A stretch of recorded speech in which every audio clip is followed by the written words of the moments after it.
some of the reason why we need a proclamation about the restoration, because it helps us see why we needed a restoration to begin with. This next point I want to make is about the apostasy. And for this, look at the third paragraph. It mentions the first vision. We'll come back to that in a moment. But then it says, in this vision, he, Joseph, learned that following the death of the original apostles, Christ's New Testament church was lost from the earth. Joseph would be instrumental in its return. Think about what we just were told there. Think about what that sounds like in the ears of the rest of the world. Christ had a New Testament church. He did. He told Peter that he would build it upon the rock, and the gates of hell would not prevail against it. And yet, the gates of hell would do everything within its power to stop it from progressing, stop it from performing its work to prepare the earth for the second coming of its King.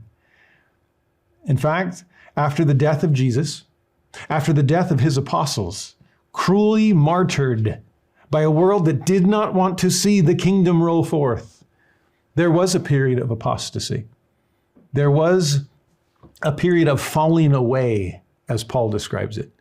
In 2 Thessalonians, it says that Christ will not come again unless there is a falling away first. Now, Catholics would say, oh yeah, that's the Protestant Reformation. People fell away from us left and right. The Protestants would say in return, oh no, we left because you had already fallen away. You fell and we were trying to get things back up. So both Catholics and Protestants would agree with Paul that there was a falling away first. It's Latter-day Saints that would step back and say, actually, in some ways, you're both in the same sinking ship. Priesthood authority had already been lost after the death of the apostles. And it's that authority that needed to be restored. An open line of communication between heaven and earth, not just individually, which has always been there, but institutionally to a church, as is stated in this sentence. We're talking original apostles. Jesus called them for a reason. He gave them authority for a purpose. He established his church with an aim. And then he ascended to heaven and left it in the hands of his apostles. And yet fighting apostasy in practically every letter that Paul wrote, seeing grievous wolves enter the flock, watching this falling away from clear doctrine and from apostles that were proclaiming it. As good as transportation was, relatively speaking, in the Roman Empire, apostles could not travel fast enough or communicate far enough to fully avoid the apostasy, the great falling away of Christ's New Testament church. Now, with all that being said, please do not paint as dark a picture of the dark ages as we sometimes do. There's been some interesting research done that early Latter-day Saints learned their lessons about the apostasy from Protestants. And if Protestants were justifying the Reformation by explaining that Catholicism had fallen away from its primitive purity, then it was in keeping with Protestant goals to paint the Dark Ages as dark as they possibly could. And Latter-day Saints that grew out of a Protestant environment are inheriting those same ideas and looking at Catholicism very darkly. And yet, too often we paint things too negatively in order to justify the restoration, just like the Protestants do to justify the Reformation. We don't need to do that. I am so grateful for the inspired early fathers of the Catholic Church who preserved Scripture and doctrine. Priesthood authority was lost, but the Bible wasn't. Gospel truth was preserved. In its fullness? No. With a conduit still open to heaven so that institutional revelation could flow? No.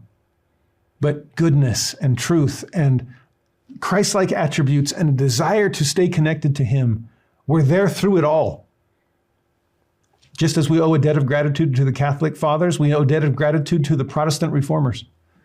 Those amazing theologians and reformers that were trying as hard as they could to get the Bible into the hands of people, to be able to preserve truth. Think about the way Nephi says it in 2 Nephi 29. When he offers his gratitude to the ancient house of Israel, Judaism itself, and says to people who love the Bible but don't love the people who preserved it for them, who gave it to them, says, do you even acknowledge the labors and pains and travails of the Jews in bringing forth salvation unto you? Think about those words. Labors, pains, travails. That's maternal language. That's pregnancy. That's labor and delivery. Oh yeah, that's pain. That's labor. That's travail in bringing forth salvation. That's the woman of Revelation 14 that is trying, Revelation 12, that is trying to bring forth this baby. And Judaism was a mother in that. Catholicism was a midwife. Protestantism was another midwife there. And if Christianity owes Judaism a debt of gratitude for bringing forth salvation in the form of the Hebrew Bible, then yes, we Latter-day Saints owe Catholicism and Protestantism an equal debt of gratitude for preserving Scripture. Be careful the way we teach the apostasy. Let people know that we owe them and are grateful for them, not some kind of shallow supersessionism where you missed your chance and we're here to replace you. No, we're here to stand on the shoulders of giants and to lift the world to a higher level based on the glorious things that we can finally see from this elevation. I will forever be grateful for all those who went before to provide us what we now have.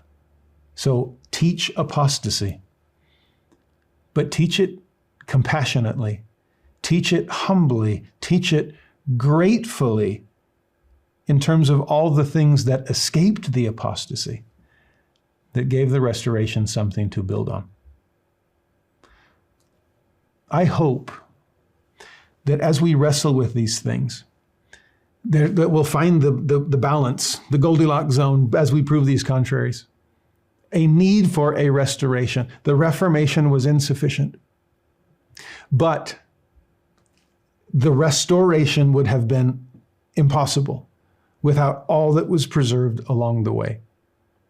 Please keep that in mind as we ponder apostasy and restoration.